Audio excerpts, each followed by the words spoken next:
사사기 19장, 사도행전 23장, 예레미야 33장, 시편 3장 4장. 사사기 19장. 이스라엘에 왕이 없을 당시 에브라임 산간 지대 외진 곳에 한 레위인이 살고 있었다. 그가 유다 베들레헴에서 한 여자를 데려와 자기 첩으로 삼았으나 그 첩이 간음을 하고 달아나 유다 베들레헴에 있는 자기 친정 집에 넉 달째 머물러 있었다. 그래서 남편은 그 여자를 설득하여 다시 데려오려고 자기 종과 함께 나귀 2마리를 끌고 처갓집으로 갔다. 그 여자가 그를 자기 집으로 맞아들이자 장인은 그를 보고 기쁘게 영접하였다. 장인이 그에게 며칠 쉬어가라고 권하므로 그는 3일 동안 그곳에 머물면서 먹고 마시며 즐겁게 지냈다. 나흘째 되는 날 그들이 아침 일찍 일어나 떠나려고 하자 장인이 그에게 말하였다. 먼저 무엇을 좀 먹고 기운을 차린 다음에 떠나게. 그래서 그들은 앉아서 먹고 마셨다. 그러자 다시 장인은 그에게 오늘 밤을 여기서 보내며 즐기게 하고 말하였다. 그 사람은 일어나 가려고 했으나 장인의 설득에 못 이겨 거기서 하룻밤을 더 묵게 되었다. 닷새째 되는 날 아침에 그가 일어나 떠나려고 하자 장인이 기운을 좀 차리고 오후까지 기다렸다가 가게 하고 권하였다. 그래서 그가 함께 먹고 기다렸다가 일어나 자기 첩과 종을 데리고 떠나려고 하자 장인이 다시 권하였다. 여보게, 해가 저물어 가는데 이 밤도 여기서 지내게. 곧 어두워질 걸세. 오늘은 여기서 머물며 즐겁게 지내다가 내일 아침 일찍 일어나 자네 집으로 떠나게. 그러나 그 사람은 하룻밤 더 머물기를 거절하고 첩을 나귀에 태워 종과 함께 여부스 곧 예루살렘 쪽을 향해 떠났다. 그들이 여부스 근처에 왔을 때 해는 거의 저물어 가고 있었다. 그때 종이 주인에게 여부스에서 하룻밤 묵었다 가시죠 하자 주인이 이렇게 대답하였다. 안 돼. 이스라엘 사람이 없는 이 이방인의 성에 들어가서 쉴 수는 없어. 기브아까지 가겠다. 자, 빨리 가서 기브아나 라마 중 어느 한 곳에서 밤을 보내도록 하자. 그래서 그들은 계속 나아갔다. 그들이 베냐민 지파의 땅인 기브아에 가까이 갔을 때 해가 지고 말았다. 그들이 거기서 밤을 보내려고 들어가 성의 광장에 앉았으나 아무도 그들을 집으로 데려가 재워주는 자가 없었다. 바로 그때 한 노인이 밭에서 일을 마치고 집으로 돌아오고 있었다. 그는 본래 에브라임 산간 지대 사람이었으나 지금은 베냐민 지파의 땅 기브아에 사는 노인이었다. 그가 광장에 있는 행인들을 보고 물었다. 당신들은 어디서 왔으며 어디로 가는 길이오? 그래서 그 레위인이 이렇게 대답하였다. 우리는 에브라임 산간 지대 외진 곳에 사는 사람들인데 유다 베들레헴에 갔다가 집으로 돌아가는 중입니다. 그런데 우리를 데리고 가서 재워주는 사람이 없습니다. 우리는 나귀의 먹이도 충분히 있고 또 우리가 먹을 음식과 포도주도 있으며 그 밖에 우리가 필요로 하는 것을 다 가지고 있습니다. 그때 노인은 염려하지 말고 우리 집으로 갑시다. 당신들이 필요로 하는 것은 내가 제공하겠소. 광장에서 밤을 보낼 수는 없지 않습니까? 하였다. 그러고서 그 노인은 그들을 자기 집으로 데리고 가서 나귀에게 먹이를 주었다. 그리고 그들은 발을 씻은 다음 함께 먹고 마셨다. 그들이 한창 즐기고 있을 때 갑자기 그 성에 못된 녀석들이 몰려와 그 집을 둘러싸고 문을 두드리며 노인에게 외쳤다. 당신 집에 온 사람을 끌어내시오. 우리가 그를 강간하겠소. 그래서 노인은 밖으로 나가서 그들을 타일렀다. 내 형제들아, 제발 이런 더러운 짓을 하지 말아라. 이 사람은 우리 집에 온 손님이다. 자, 여기 시집가지 않은 내 딸과 이 사람의 첩이 있다. 내가 그들을 끌어낼 테니 너희가 좋을 대로 하여라. 그러나 이 사람에게는 그런 악한 짓을 해서는 안 된다. 그러나 그 불량배들은 노인의 말을 듣지 않았다. 그래서 그 레위인은 자기 첩을 붙들어 밖으로 밀어내었다. 그러자 그들은 밤새도록 그 여자를 겁탈하고 욕보인 후에 새벽에 놓아주었다. 동이 틀 때 그 여자는 자기 남편이 머물고 있는 그 노인의 집 문 앞에 와서 쓰러졌는데 날이 밝을 때까지 그대로 있었다.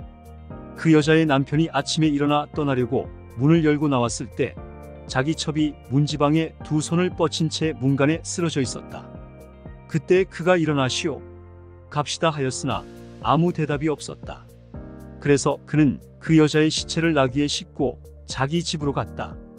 그는 집에 도착하여 칼로 자기 첩의 시체를 12토막으로 잘라서 이스라엘 12지파에게 각각 한 토막씩 보냈다. 그러자 그것을 본 모든 사람들이 말하였다. 이스라엘 백성이 이집트에서 나온 이후로 이런 끔찍한 일은 한 번도 없었고 또 이런 것을 본 일도 없다. 한번 생각해보고 의논한 후에 결정하자. 사도행전 23장.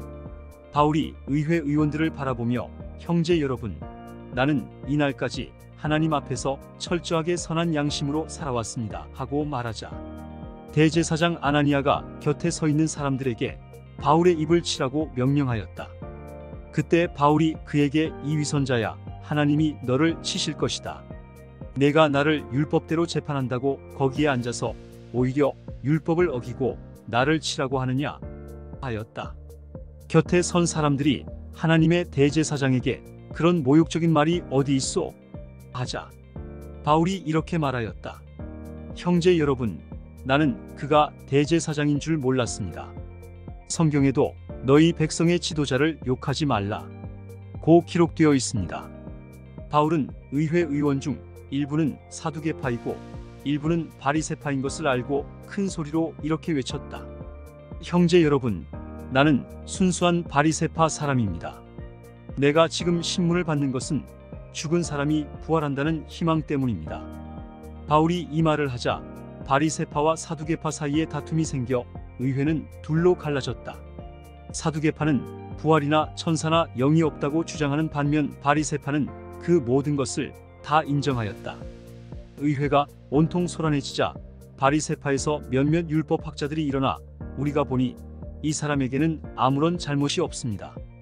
만일 영이나 천사가 그에게 말했다면 어떻게 하겠습니까? 하고 그들의 강력한 주장을 내세우니 큰 논쟁이 벌어졌다. 부대장은 바울이 그들에게 찢겨 죽을까 염려하여 부하들에게 내려가서 그를 강제로 빼앗아 부대 안으로 데려가라고 명령하였다. 그날 밤 주님이 바울 곁에 서서 이렇게 말씀하셨다. 용기를 내어라. 내가 예루살렘에서 나를 증거한 것처럼 로마에서도 증거해야 한다. 날이 밝자 40여 명의 유대인들이 모여 바울을 죽이기 전에는 먹지도 마시지도 않겠다고 맹세하였다.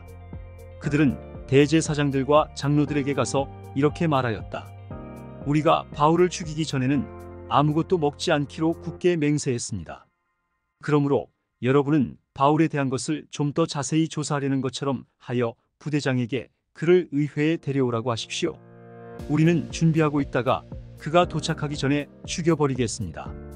바울의 조카가 이 음모를 듣고 부대 안에 들어가 바울에게 알렸다. 바울은 한 장교를 불러 이 청년을 부대장에게 데려다 주시오. 부대장에게 할 말이 있답니다 하였다. 그 장교는 그를 부대장에게 데리고 가서 죄수 바울이 나를 불러 이 청년을 부대장님에게 데려다 달라고 부탁했습니다. 이 사람이 부대장님에게 할 말이 있답니다 하였다. 부대장이 그를 한쪽 옆으로 데리고 가서 무슨 일이냐고 조용히 묻자 그 청년은 이렇게 대답하였다. 유대인들이 바울을 좀 더 자세히 조사하려는 것처럼 하여 내일 의회에 그를 데려오라고 부대장님께 요청하기로 결정했습니다. 그러므로 부대장님께서는 그들의 말을 듣지 마십시오. 그들 중에서 바울을 죽이기 전에는 먹지도 마시지도 않겠다고 맹세한 40여 명이 그를 죽이려고 숨어 있는데 이제 그들은 모든 것을 준비해 놓고 부대장님의 허락만을 기다리고 있습니다. 그래서 부대장은 그 일을 자기에게 일러 주었다는 것을 아무에게도 말하지 말라고 타이르고 그 청년을 돌려보냈다. 그러고서 부대장은 두 장교를 불러 오늘 밤 29시에 가이사랴까지 갈 보병 200명과 마병 70명과 창병 200명을 준비하라. 그리고 바울을 벨릭스 총독에게 안전하게 호송하도록 그를 태울 말도 몇 마리 준비하라 하고 명령하였다. 그리고 그는 다음과 같은 편지를 써주었다. 글라우디오 루시아가 벨릭스 총독 각하께 문안드립니다. 이 사람이 유대인들에게 붙들려 죽게 되었으나 그가 로마 시민임을 알고 내가 부하들을 거느리고 가서 구해냈습니다. 나는 유대인들이 이 사람을 고소하는 이유를 알아보려고 그를 의회로 데리고 갔습니다. 그러나 그 고소가 그들의 율법 문제와 관련되었을 뿐 가두거나 죽일 만한 죄는 없었습니다. 그리고 이 사람을 죽이려는 음모가 있다고 누가 나에게 일러주어서 내가 즉시 이 사람을 각하께 보냅니다. 나는 또 이 사람을 고소하는 사람들에게도 각하 앞에서 직접 말하라고 지시했습니다. 군인들은 명령을 받은 대로 밤에 바울을 데리고 안디바드리로 갔다. 그리고 이튿날 마병들에게 바울을 호송하게 하고 다른 군인들은 부대로 돌아갔다. 마병들은 가이사랴에 이르러 총독에게 편지를 전하고 바울도 넘겨주었다. 총독은 그 편지를 읽고 나서 바울에게 어느 지방 출신이냐고 물었다.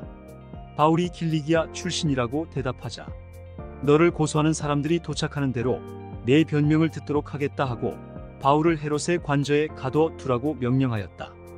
예레미야 33장. 내가 아직 궁중 감옥에 갇혀 있을 때에 천지의 창조자이신 여호와께서 나에게 이렇게 말씀하셨다. 너는 나에게 부르짖어라. 그러면 내가 너에게 응답할 것이며 내가 알지 못하는 크고 놀라운 일을 너에게 보여주겠다. 이스라엘의 하나님 나 여호와가 말한다. 백성들이 이 성의 가옥과 유다 왕궁을 헐어서 바빌로니아군의 공성용 흉벽과 칼을 막으려고 하지만 아무 소용이 없을 것이다. 내가 분노하여 그들을 죽이고 그 시체를 이 성에 채울 것이다. 그들이 온갖 악을 행하였으므로 내가 이 성을 외면할 것이다. 그러나 내가 이 성과 백성이 받은 상처를 치료하여 고치고 그들에게 평화와 번영을 누리게 할 날이 올 것이다. 내가 유다와 이스라엘의 포로들을 돌아오게 하여 그들을 이전처럼 다시 세우고 그들이 나에게 범한 모든 죄에서 내가 그들을 깨끗하게 하며 그들의 죄와 반역 행위를 용서하겠다. 그때 예루살렘이 나에게 기쁨과 찬양과 영광의 원천이 될 것이며 내가 이 백성을 위해서 행한 모든 좋은 일과 이 성에 베푼 풍성한 축복과 번영에 대하여 온 세계가 듣고 두려워하며 떨 것이다. 여호와께서 말씀하신다. 사람들은 이곳이 황폐하여 사람도 없고 짐승도 없다고 말할 것이다. 이처럼 황폐하여 사람도 짐승도 살지 않는 유다 성들과 예루살렘 거리에 기뻐하고 즐거워하는 소리와 신랑 신부의 소리가 다시 들릴 것이며 내 성전에서 감사제를 드리는 자들이 전능하신 여호와께 감사하라. 여호와는 선하시고 그의 사랑은 영원하다 하고 노래하는 소리가 다시 들릴 것이다. 이것은 내가 이 땅을 회복하여 전과 같게 할 것이기 때문이다. 여호와께서 말씀하신다. 황폐하여 사람이나 짐승이 살지 않는 사막과 같은 이 땅에 목자들이 양떼를 쉬게 할 목장이 생길 것이다. 산간 지대 성들과 저지대 성들과 네겝 지방의 모든 성들과 베냐민 땅과 예루살렘 주변 부락들과 유다 성에서 목자들이 다시 자기 양떼를 셀 것이다. 이것은 나 여호와의 말이다.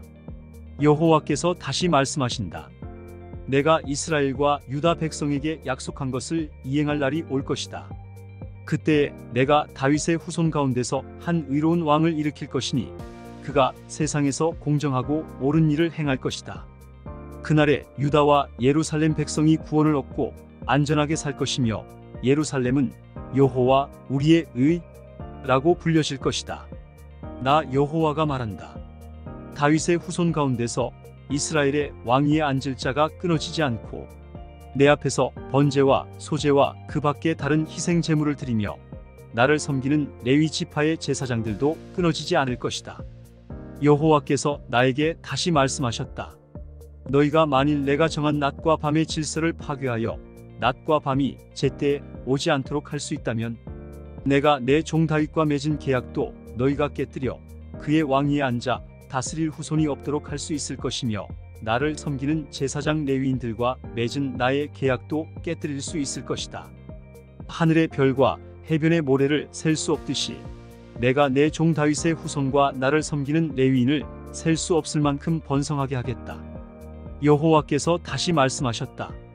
너는 이 백성이나 여호와가 택한 유다와 이스라엘을 버렸다고 말하는 것을 들어본 적이 있느냐? 그들은 내 백성을 멸시하며 이스라엘을 나라로 여기지 않는다. 그러나 나 여호와는 밤과 낮의 질서와 우주의 법칙을 만들었다. 내가 행한 일이 이와 같이 확실한 것처럼 내가 야곱과 내 종 다윗의 후손을 버리지 않고 아브라함과 이삭과 야곱의 후손을 다스릴 자를 다윗의 자손 가운데서 분명히 택할 것이다.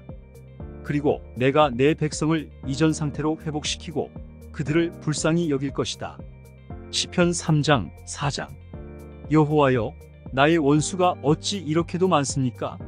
나를 대적하는 자가 너무나 많습니다. 그래서 많은 사람들이 하나님은 나를 돕지 않을 것이라고 말합니다. 그러나 여호와여, 주는 나의 방패시요 나의 영광이시며 나의 머리를 드시는 분이십니다. 내가 여호와께 부르짖으니 그가 거룩한 산에서 응답하시는구나. 내가 잘 자고 다시 깨었으니 밤새도록 여호와께서 지켜주셨습니다. 수천만의 대적이 나를 포위할지라도 내가 두려워하지 않으리라. 여호와여, 일어나소서. 나의 하나님이시여, 나를 구하소서. 주께서는 내 원수들의 뺨을 치시며 그들의 이빨을 꺾어 놓지 않으셨습니까? 구원은 여호와께서 주시는 것입니다. 주의 백성에게 주의 복을 내리소서. 나의 의가 되시는 하나님이시여, 내가 부를 때 응답하소서. 내가 공경에 처했을 때 나를 구해주신 주여, 나를 불쌍히 여기시고 내 기도를 들어주소서. 사람들아, 너희가 언제까지 나를 모욕하려느냐? 너희가 언제까지 헛된 일을 좋아하고 거짓된 것을 추구할 작정이냐?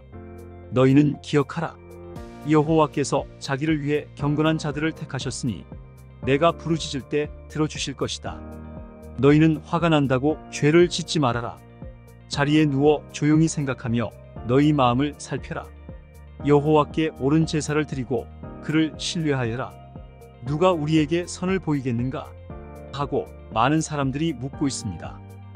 여호와여, 인자한 모습으로 우리를 바라보소서. 주께서는 그들이 풍작을 기뻐할 때의 기쁨보다 더 큰 기쁨을 내 마음에 채워주셨습니다. 내가 편안하게 누워 잘 수 있는 것은 주께서 나를 안전하게 지켜주시기 때문입니다.